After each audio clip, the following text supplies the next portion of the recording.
एक सीनियर लोगों का भी आशीर्वाद है।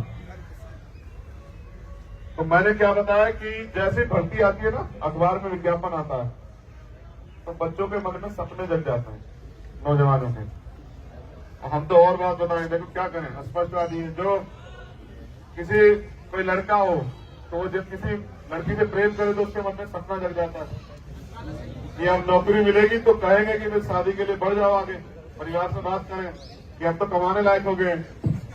और फिर लड़की उसको ये लगे कि अपने पैरों पे खड़े होने का मौका आ गया है। अब मैं सिर्फ ये नहीं कि माँ बाप कहेंगे शादी कर लो, तो मैं कहूंगी कि मुझे जो चुनना है मैं उसके साथ शादी करूंगी। मतलब एक अवसर, अगर आप अपने पैरों में खड़े हो तो आपको मौका है कि आप क्या तय करते हैं, और आप आगे बढ़ना, आगे पढ़ाई करना चाहते, नहीं करना चाहते, और कुछ बनना चाहते हैं, ये भी एक अवसर की बात है। तो मैं समझता हूँ बहुत सारी चीजें नौजवानों के लिए, तो बहुत चीजें उनके मन में आस जगती है, सपना जगता है कि भाई अब आ गया समय, अब मैं अपने सपने को मेहनत से सफल करके दिखाऊंगा, और अब मैं अपनी किस्मत, जिंदगी का फैसला खुद करूंगा, मैं तय करूंगा कि मैं क्या बनना चाहता हूँ। फिर वो मॉडल लाता है या टेस्ट पेपर लाता है या जो कुछ उसके पास में उसको इकट्ठा करता है, फिर वो अपने आप से कमिटमेंट करता है अब नहीं बस, अब पढ़ाई बंद, बात बंद, मोबाइल बहुत दूर, पढ़ाई बंद नहीं, वो तो गलत हो गया, बात ही बंद थी वो। अब क्या करें, बहने बैठी है ना, तो कहने के तरीके बदलने पड़ रहे हैं, बातचीत बंद, घूमना बंद, पिक्चर देखना बंद, अब सिर्फ पढ़ाई। और फिर पेपर की डेट, तो जब पेपर की डेट आती तो वो जाता है एक दिन पहले, पेपर में लेट ना हो जाए, किसी रिश्तेदार के यहाँ, कहीं होटल में, कहीं सड़क पे, कहीं पेड़ के नीचे, या किसी धर्मशाला में, आश्रम में जाके रहता है। और माँ बाप अपनी जेब से ऐसे पैसे निकाल के देते हैं कि भाई कुछ खा पी लेना। फिर वो भर्ती दे गया, अच्छा उसको पता लगता है जैसे यूपी टेट में हुआ कि साहब पेपर तो लीक हो गया, और क्या बीतती होगी उसको, उसको पता है कि 1 महीना है उसके पास, 1 महीने बाद जो उसने सपना देखा है वो उजड़ जाएगा। वो सोच रहा कि 1 महीने में रिजल्ट आ जाएगा तो मैं जी लूंगा, लेकिन उसका सपना टूट जाता है। यूपी टेट की भर्ती का पेपर 28 में लीक नहीं हुआ, 27 को शाम को 6 बजे लीक हुआ, और लीक हुआ इलाहाबाद में। इलाहाबाद के अधिकारी जानते हैं कि पेपर लीक हुआ।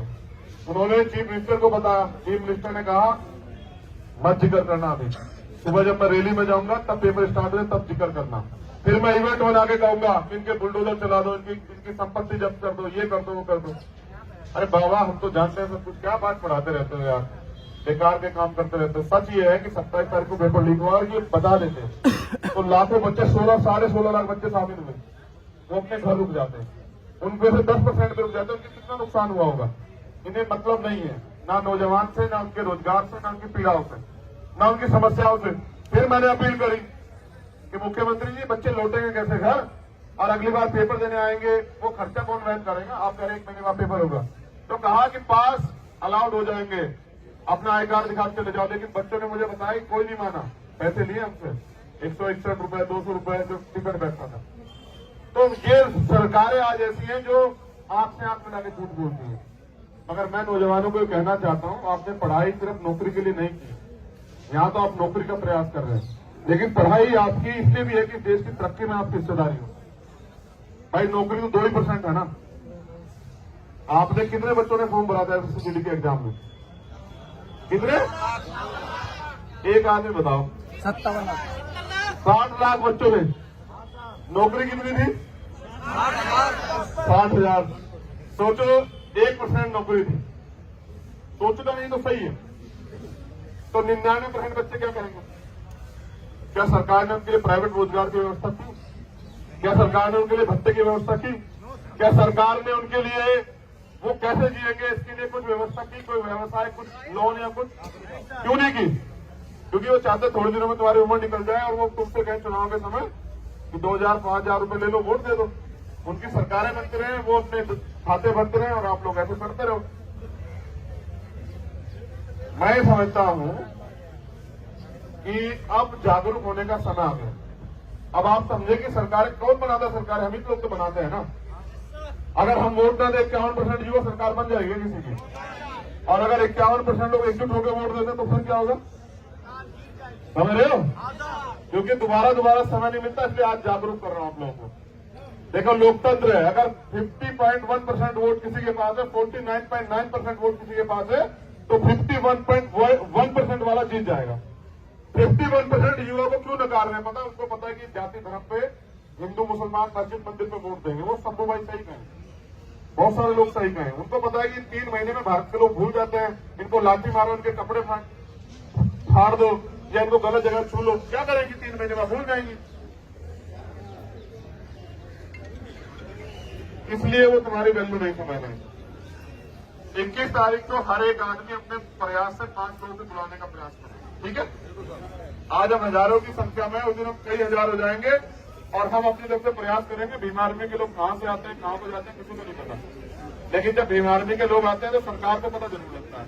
फिर बसें बंद होती है, ट्रेनें बंद होती है, बहुत कुछ बंद होता है। लेकिन क्योंकि हम संवैधानिक तरीके से लड़ते हैं, हम हारना नहीं जानते हैं। ना हमारे डिक्शनरी में हार के नाम का वर्ड है। कभी सुना आपने हमारे मुंह से कि हम हार रहे हैं? आप हारोगे ही नहीं, मैं आज आपको कह रहा हूं। बहुत उचित समय पे आपने आंदोलन को धार दी है, मुझे आपने बुलाया, धन्यवाद। मैं अपने लीडर से कहूंगा कि वो प्रयास करके और सब लोगों को भी जोड़ें। ये आंदोलन की सफलता का श्रेय इन लोगों को जाता है जो लोग लड़ रहे हैं। ये जीते इसलिए हमें इनकी मदद करनी है। और आप जहां भी रहते हैं देश के जिस भी कोने में, मुझे नहीं पता, आप मुझे जानते नहीं जानते, मेरा काम देखते नहीं देखते, मैं आपसे एक वादा कर रहा हूं कि मैं अकेला भी या हम कुछ लोग इस काम का भी नहीं बना सकते। आज नहीं तो कल आपको महसूस हो जाएगा कि अपने देश को बचाने के लिए अपने लोगों को लड़ना। आप अगर सिस्टम में भी जाओगे तो वहां भी बहुत तरह के तमाम तरह के भेदभाव, आपको हर जगह लड़ना पड़ेगा। ऐसा नहीं कि नौकरी आज मिल गई तो परमानेंट हो गई। वहां भी आपको छुट्टी के लिए पता है क्या हाल होते हैं? आप सैनिक बोलोगे, बहुत सारे लोग तो इससे सुसाइड कर लेते हैं कि मां बीमार है, पिता बीमार है, बच्चा बीमार है, पत्नी बीमार है, बहन बीमार है, शादी छुट्टी नहीं मिलती। क्यों?